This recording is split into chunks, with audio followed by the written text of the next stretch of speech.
그런데 지금 현행 법률 체계상 국무총리는 각 부처청을 지휘한다 이렇게 돼 있습니까? 각 부를 통할한다. 부를 통할한다고 돼 있어요. 처청은. 처청은 거기에 당연히 못 소속되는 걸로 되어 있는데 실제로 일반 행정. 근데 아니더라고요. 내가 법률을 보니까 법제처도 한번 봐주시면 좋겠는데, 대통령은 국무총리도 지휘하고 당연히. 그 다음에 부처청을 지휘한다 이렇게 돼 있어요. 대통령이 직접 있더라고요. 총리가 하는 규정도 있고 대통령에 대한 규정이 있어요. 그래서 이 국무회의에 부처는 지금 다 참석하고 또 그 외 위원회들도 참석을 하는데 청은 참석을 안 하고 있죠. 그 전에 제가 지시사항으로 청도 참석하라고 했었는데 저번에 그렇게 했지 않았던가요? 흐지부지 안 오는 것 같아요. 지금 청에서 오신 분들 있어요? 다 안 왔죠. 그리고 실제로 부에서 청을 실질적으로 관할을 합니까? 그러니까 형식적으로는 지휘하는데 실질적으로 독립되어 있잖아요. 이게 지금 지휘가 안 되는 것 같아요, 보니까. 청은 따로 놀아요.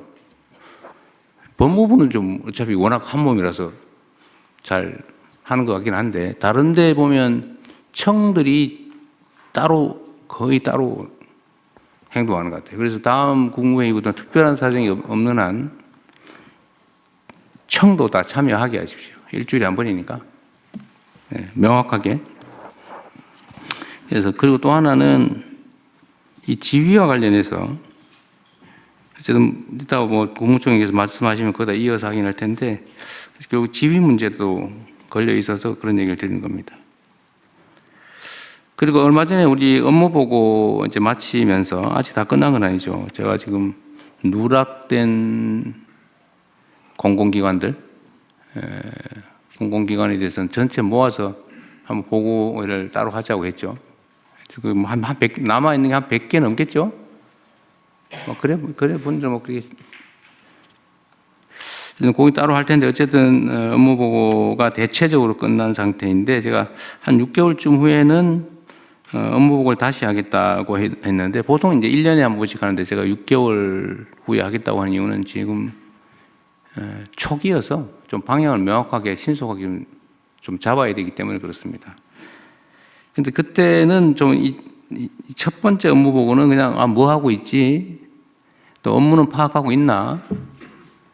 그래서 내가 몇 군데 테스트로 좀 물어본 거죠. 자기가 뭐 하는지도 모르는 사람들이 꽤 많았어요.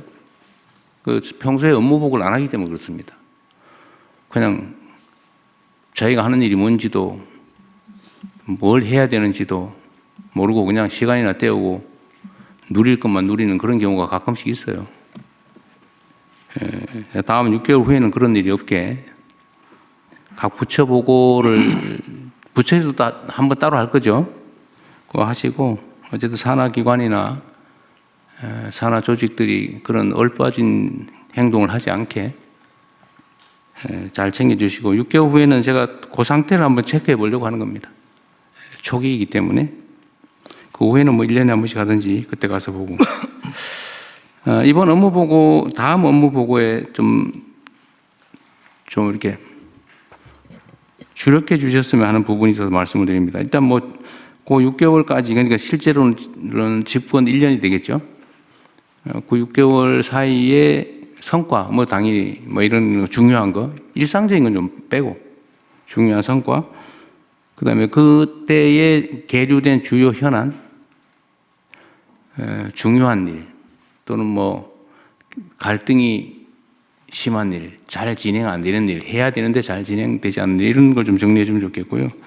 또 한 가지는 전에 말씀드렸는데 지적 사항들이 어떻게 지금 시정되고 있는가. 예를 들면 제가 말씀드렸죠. 여당이든 야당이든 국회에서 올해 작년 뭐 이렇게 지적된 거 아니면 민원으로 지적된 거 또는 전문가들이 지적하는 거 아니면 뭐 집단 소유든 어쨌든 이렇게 문제로 지적된 거에 대해서 특히 국회, 감사 이런 데서 지적된 거 있잖아요. 아니면 상급단체에 지적된 거. 이거는 그 지적이 잘못된 거다 그러면 이건 잘못된 거라서 처리 안 함. 종결. 이유하고 만약에 처리해야 될 일이면 처리 진행 상황. 얼마큼 됐다. 또 앞으로 얼마 있으면 끝날 것 같다. 이런 거 좀 정리를 해 주시면 좋겠어요. 사안별로. 그러면 그거를 우리 총리께서 한번 쭉 한번 스크린에 보여주시고 저는 그 중에서도 중요한 것만 볼 테니까요. 그 다음에 또 하나는 전에 우리 얘기했나 모르겠는데 이번에 보니까 공공기관들을 좀 개혁을 해야 될 필요성이 확실하게 된 것 같습니다. 우리 국민들 보시기에도 저기 뭐 하는 데지? 뭐 이런 생각. 저거 왜 필요하지? 뭐 이런 생각이 드는 게 조금 있었던 것 같아요. 그래서 공공기관들을 어떻게 개혁할 것인지 통폐합 포함해서 신설할 필요가 있으면 신설을 하고 그거를 이거는 어디서 맡았습니까? 국무총리실에서 하나요? 만약에 공공기관 개혁을 한다면 주체가? 기재부에서? 아, 그래요? 속도를 좀 내주시고요. 기본계획을 좀 빨리 내주시기 바랍니다. 공공기관 지방 이전 문제는 그건 좀 다른 차원의 문제라서 그건 좀 이따 하시고요. 네. 그러나 그것도 개혁 방안 검토할 때 내용이나 들어가야 될 것 같아요. 네. 지방 재배치. 그리고 공공기관 얘기 나온 김에 그 얘기 하나만 좀 지방으로 가 있는 공공기관들의 원래 공공기관 이전 목적이 있잖아요. 그 목적 중에 지역경제 활성화, 지역발전 뭐 이런 게 주요 이전 목적인데 실제로 거기에 맞게 하고 있나? 그냥 통상적인 업무는 뭐 하겠죠. 근데 공공기관을 지방으로 옮긴 최초의 취지나 목적이 제대로 이행되고 있는지 말 필요한 게 있다면 어떤 게 있을지도 한번 이번 업무 보고 받으실 때 한번 체크해 봐 주시기 바랍니다. 특히 지방으로 옮긴 경우에는 예를 들면 그런 건데 누가 얘기해 주셔서 말씀드린 건데요. 누가 했더라 잘 기억이 안 나는데 예를 들면 이제 그 얘기를 누가 해 주셨어요 저한테. 국민연금공단이 전주로 갔다. 근데 전주로 갔는데 전주 지역경제에 국민연금공단이 도대체 뭔 도움이 되냐. 그 주말 되면 다 서울로 가버리고. 그리고 예를 들면 관련된 뭐 회사나 기업이나 이런 데가 좀 들어왔냐. 그건 뭐 별로 없는 것 같고. 그래서 그때 내준 아이디어가 우리 저기 정책실장이 그 얘기 해줬군요. 예를 들면 그 운용 자산을 배분을 할 때 그 지역에 있는 운용 회사에게 우선권을 주든지 좀 더 인센티브를 줘서 많이 배정을 해주면 제가 보면 다 이상할 것 같아요. 그래야 옮긴 취지가 관철이 되죠. 그 정책실장이 낸 아이디어인데 복지부에서 그거 좀 챙겨봐 주시고요. 복지부 어디 계세요? 네, 여기 있습니다. 자리를 다 바꿔가지고 좀 헷갈리기 시작해요. 이거 앞으로 안 바뀌는 거예요? 네, 연금공단 챙겨보겠습니다. 그래서 그것도 이제 하나의 사례인데, 그건 아주 훌륭한 아이디어가 됐어요. 정치시장님 아이디어가. 예를 들면 그런 걸 포함해서 좀 그 지역에 좀 기여할 수 있게 방법을 좀 찾아봐 주시기 바랍니다. 그리고 계속 말씀드린 내용이 국민들에게 우리가 좀 더 가까이 가야 된다. 이 가까이 간다는 것도 사실 표현이 부적절하죠. 우리는 원래 국민 속에 있는 조직이죠. 국민 그 자체죠, 사실은. 국민의 도구. 그런데 따로 놀아요, 쉽게 말하면.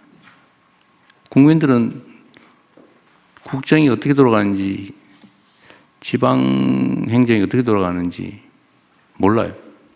그거 잘 안 가르쳐줘요, 이상하게. 예산 공개도 참 어렵더라고요, 보니까. 이젠 다 예산 공개하고 있죠? 네. 아세분 내역까지. 뭐든지 알려줘야지. 주인한테 알려줘야지. 왜 주인한테 숨깁니까? 그게 이제 부정부패의 원인이기도 하고, 복지부동 게으름의 원인이기도 하죠. 최대한 공개하고, 보여드리고. 왜냐하면 주체니까요. 그래서 제가 전에 관련 단체, 수혜자, 이해관계자에게 최대한 많이 접근하고 논의하고 들어봤으면 좋겠다. 똑같은 일을 하더라도 얘기를 들어서 하는 거하고 그냥 일방적으로 하는 건 다르죠. 우리가 그 국민을 주인으로 대접하느냐, 통치나 아니면 정책의 대상으로 격화하느냐, 또 우리한테 달려있지 않습니까? 그렇게 하면 안 되죠. 그래서 국민과 좀 더 가까이 했으면 좋겠고요. 국민들의 목소리를 잘 들어야죠. 뭐 방법은 아주 다양한데 저는 사실 저한테 오는 메시지 다 읽어보거든요. 그러다 보니까 좀 밤늦게까지 읽는 경향이 있는데 뭐 그런 것도 보고 어디 뭐 댓글도 좀 보고 보면 도움이 되는 게 많아요. 우리가 모르는 걸 아주 정말 잘 체크합니다. 그런데 이걸 악용하는 집단이 있어요. 댓글 선점해가지고 메뉴에다 해놓고 그 거짓말 써놓고 막 좋아요 눌러가지고 조작하고 국민의 눈을 흐리는 요건 이따 우리 총리께서 한번 말씀하실 때 한번 체크해봐야 되겠어요. 전에 댓글 여론 조작하는 것 수사 좀 하라고 했는데 어떻게 됐죠? 저기 행안부 네, 예, 좀 하고 있어요? 예, 하고 있습니다. 어떻게 하고 있어요? 경찰청에서 전담 조직을 만들어서 만들었어요? 예. 어쨌든 있습니다. 성과를 좀 보고를 좀 하라고 하십시오. 네, 알겠습니다. 너무 지저분해요. 예. 그리고 이거는 우리 한성숙 장관님은 종전 직장 상황을 내가 한번 물어보고 싶은데 네. 그 대표적인 포털이니까 그 댓글에 어떤 사람이 예를 들어 매크로로 쓰는지 어떤 사람들이 조직적으로 하는지를 대충 기술적으로 좀 체크 가능하죠. 네, 기술적으로 IP 체크하면 저희가 이제 댓글 보면서 예전에 체크해 보면 특정한 집단이 반복적으로 쓰는 경우가 그러니까요. 벌어집니다. 그 업무 방해 아니에요.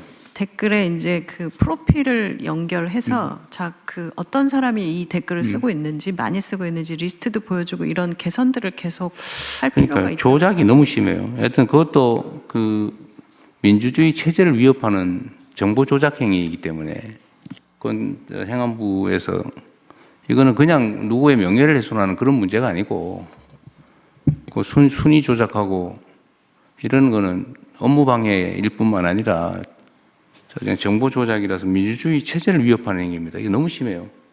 그 각별한 경각심을 가지고 예. 경찰이든 검찰이든 행안부든 법무부든 잘 챙겨주시기 바랍니다. 그리고